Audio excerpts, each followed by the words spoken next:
నా last question గురువుగారు. 'కల్కి' సినిమాలో కర్ణుడిని ఒక హీరోలో చూపించారు. కానీ ఆయన లైఫ్‌లో ఏంటంటే మొత్తం కష్టాలే ఉంటాయి అని మన పుస్తకాల ప్రకారం ఉంది. అలా మార్చేస్తున్నారు కదా సినిమాల కోసం. అలా మార్చడం కరెక్ట్ కాదు కదా! ఇదే కాలం, కలికాలం. 'కల్కి.' సినిమా వాళ్ళకి పోయే కాలం.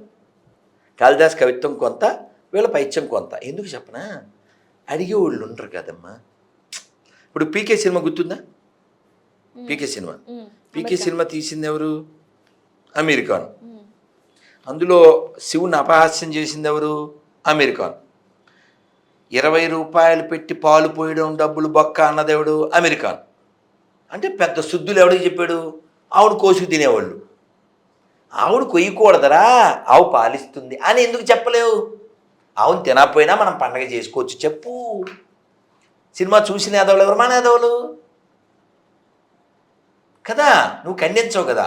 జస్ట్ మహమ్మద్ ప్రవక్త బొమ్మ వేస్తే ఫ్రాన్స్లో ఆ పత్రిక ఆఫీస్ మొత్తం తగలబెట్టేశారు, అందరిని లేపేశారు బొమ్మ వేసినందుకు. ఇక్కడ నువ్వు సినిమాలని ఇష్టం వచ్చినట్టు తీసేస్తున్నావు.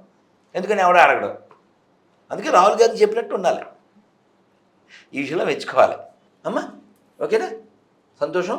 సినిమా వాళ్ళు తప్పే లేదు. నాగశ్విను ఆ టాపిక్ టచ్ చేసినందుకు మనం అప్రిషియేట్ చేద్దాం. చిన్నోడు కదా, అందుకని నెక్స్ట్ పార్ట్ ఎప్పుడు తీసేటప్పుడు కాస్త సామవేదం వారితో, చాగంటి గారితో, గరికపాటి వారితో, ఇలా పెద్దవాళ్ళతో, బంగారేశ్వరం గారితో, ఇలాంటి వాళ్ళతో కూర్చుని డిస్కస్ చేసి సినిమాటిక్గానే తీయని, కానీ ఉన్నది ఉన్నట్టు తీయాలి.